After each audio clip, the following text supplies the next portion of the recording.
नमस्कार दोस्तों, आज हम बात करेंगे बच्चों में खांसी, सर्दी और सांस की दिक्कत, खासकर सर्दियों के मौसम में, जो कि हमारे रीजन में बहुत ज्यादा बढ़ जाती है। तो मैं आपको बताऊंगी कि बच्चों को बार बार खांसी क्यों आती है, एस्मा एलर्जी क्यों बढ़ रही है, छोटे बच्चे जो कि 5 साल से कम के हैं उसमें क्या ध्यान रखें, क्या करें और क्या बिल्कुल ना करें, जैसे घर पर नेबुलाइजर और कफ सिरप, और कैसे सिंपल लाइफस्टाइल चेंजेस से बच्चों को हेल्दी रखा जा सकता है। तो सबसे पहले समझना जरूरी है कि सर्दियों में प्रॉब्लम खांसी की क्यों बढ़ जाती है। सुजाड़े में हवा ठंडी होती है, पॉल्यूशन लेवल भी बढ़ा होता है ट्रैफिक की वजह से, फैक्ट्री की वजह से, और फॉग और स्मोक जो होते हैं वह लंग को इरिटेट करते रहते हैं। और बच्चों का लंग अभी पूरी तरह डेवलप हुआ नहीं होता है, इसलिए एयर पॉल्यूशन का असर बच्चों पर ज्यादा होता है। और इस वजह से हम देखते हैं कि बार बार सर्दी खांसी बच्चे को आ रही है, सीटी जैसी आवाज आ रही है सांस लेते वक्त, और एस्मा एलर्जी की प्रॉब्लम इंक्रीज कर रही है। और ये जानना जरूरी है कि ये सिर्फ इन्फेक्शन नहीं होता, कई बार ये एलर्जी और एस्मा का साइन भी होता है। अब बात करते हैं कॉमन कॉफ इन चिल्ड्रन में, और जानना चाहेंगे कि हर खांसी इन्फेक्शन नहीं होता है। पेरेंट्स जो अक्सर घबरा जाते हैं कि जब बच्चा 2-3 हफ्ते तक खांस रहा होता है तो उनको लगता है कि ये कोई इन्फेक्शन तो नहीं, टीबी तो नहीं। पर मैं यहाँ क्लियर करना चाहती हूँ फिर से कि हर खांसी इन्फेक्शन नहीं होती है। अधिकतर ये पोस्ट वायरल कॉफ या खांसी होती है जो कि अपना टाइम लेके 4 से 6 हफ्ते में धीरे धीरे करके सही होती है। इसमें एंटीबायोटिक्स, कफ सिरप्स, नेबुलाइजर, स्ट्रॉन्ग मेडिसिन की बिल्कुल जरूरत नहीं होती है। हमें चाहिए कि सिर्फ पेशेंस रखें, बच्चे का हाइड्रेशन सही रखें, उसको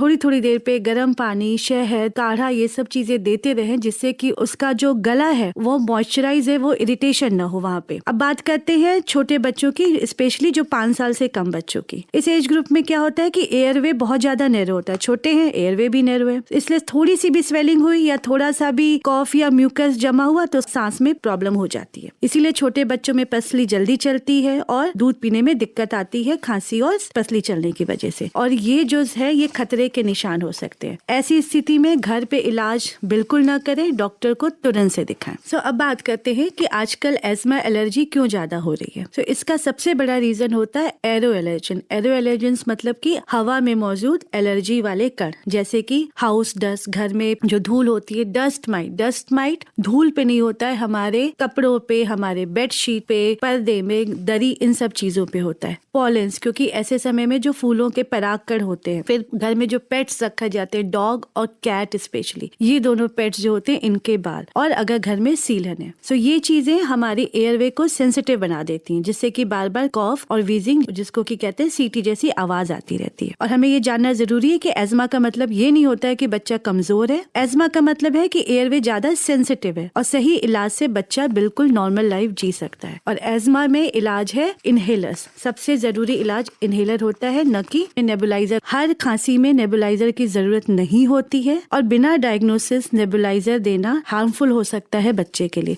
घर में नेबुलाइजर बिल्कुल नहीं देना है। नेबुलाइजर का यूज होता है सिर्फ एस्मा या वीजिंग में, जहाँ की बच्चे को बहुत ज्यादा परेशानी हो रही है, वो इनहेलर नहीं ले पा रहे, पर ये हॉस्पिटल में देना है ऑक्सीजन के साथ। और नॉर्मल सलाइन या ड्यूवेलिन या कोई और ब्यूडेसोनाइड, ये सब दवाई अपने मर्जी से घर पे नेबुलाइजर से देना बिल्कुल भी सेफ नहीं है। बिना डॉक्टर की सलाह के उसको इस्तेमाल न करें। अब बात आती है जो कि आजकल बहुत कॉमन है, कफ एंड कोल्ड सिरप। लेकिन ये सच है कि ये सिरप चिल्ड्रन के लिए बिल्कुल भी सेफ नहीं होते, स्पेशली 5 साल से कम। उसमें आप जो घर की होम रेमेडीज हैं, तुलसी है, अदरक है, शहद है, गुनगुना पानी, काढ़ा, ये दीजिए। खांसी का सिरप बिल्कुल नहीं दीजिए, इनसे नींद ज्यादा आ सकती है, सांस धीमी हो सकती है और सीरियस साइड इफेक्ट हो सकते। इसलिए बिना डॉक्टर को पूछे कफ सिरप या कॉम्बिनेशन वाली जुकाम की मेडिसिन बिल्कुल भी न दे, और 6 महीने से कम के बच्चों में तो बिल्कुल भी नहीं देनी चाहिए। अब बात करते हैं बचाव की। बच्चों की इम्यूनिटी के लिए इस वक्त बहुत सारे फ्रेश फ्रूट्स, एंटीऑक्सीडेंट मिल रहे हैं, जैसे कि आंवला, संतरा, अमरूद, नट्स, जितने भी ड्राई फ्रूट्स हैं। जरूरी नहीं है कि आप अखरोट खाइए, काजू खाइए, मूंगफली है, और एडिक्वेट प्रोटीन। और साथ में ऐसे खाना खाएं जिसमें कि एंटीऑक्सीडेंट ज्यादा होता है, ये हमारी इम्यूनिटी बढ़ाता है और एयर पोल्यूशन के असर से भी बचाता है, जैसे कि चुकंदर हो गया, लहसुन है, अदरक है, कच्ची हल्दी है, ये सारी चीजें हमारी बॉडी की इम्यूनिटी बढ़ाती हैं। सबसे जरूरी कि घर का बना हुआ गर्म खाना बच्चों को दे, और ज्यादा जंक फूड और रोज रोज बाहर का खाना उससे बचाएं, क्योंकि इससे इम्यूनिटी कम होती है। अब बात करते हैं एयर प्यूरिफायर। ये भी आजकल नेबुलाइजर की तरफ बहुत ट्रेंड में है। तो सबसे पहले जान जाए कि फ्रेश एयर इंपॉर्टेंट होती है, लेकिन जब पॉल्यूशन ज्यादा हो, जैसा कि आजकल हो रहा है,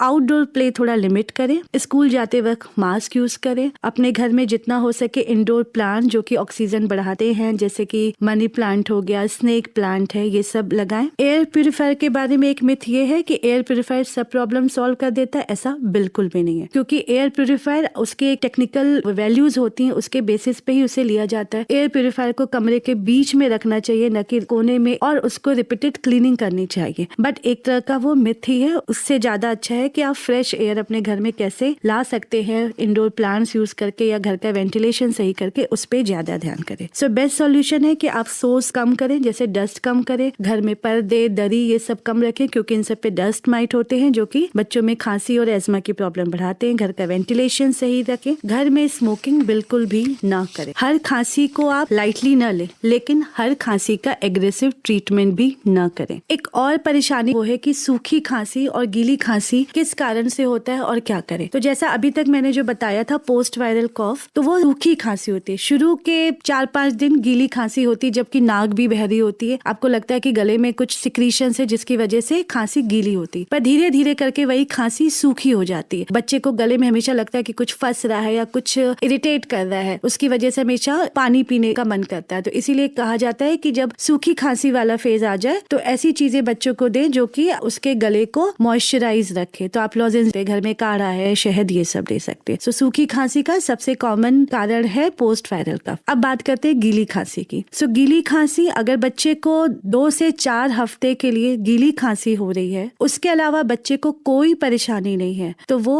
आप डॉक्टर को दिखा के उचित एंटीबायोटिक लेके वो ठीक हो सकता है। पर अगर बच्चे को गीली खांसी 4 हफ्ते से ज्यादा बढ़ रही है, साथ में बच्चे को बुखार हो रहा है, या उसका वजन गिर रहा है, या कोई भी और परेशानी हो रही है, या सिर्फ ये है कि गीली खांसी 4 हफ्ते से ज्यादा जा रही है, तो इस स्थिति में कोई भी इलाज अपने आप घर पे न करें, कोई कफ सिरप न दें। ये एक गंभीर बीमारी का लक्षण हो सकता है। इसके लिए किसी पीडियाट्रिशियन, पीडियाट्रिक पल्मोलॉजिस्ट को तुरंत से दिखाएं। सही diagnosis, simple care, healthy lifestyle, ये 3 चीजों बच्चों के लंग्स को स्ट्रॉन्ग बनाती हैं। अगर बच्चा बार बार खांस रहा है, सांस में दिक्कत है, या ग्रोथ या एक्टिविटी पे इफेक्ट हो रहा है, तो उसे किसी पीडियाट्रिशियन या पीडियाट्रिक पल्मोलॉजिस्ट से कंसल्ट करें। So stay safe, stay healthy और अपने बच्चों के सांस की हिफाजत रखें। धन्यवाद।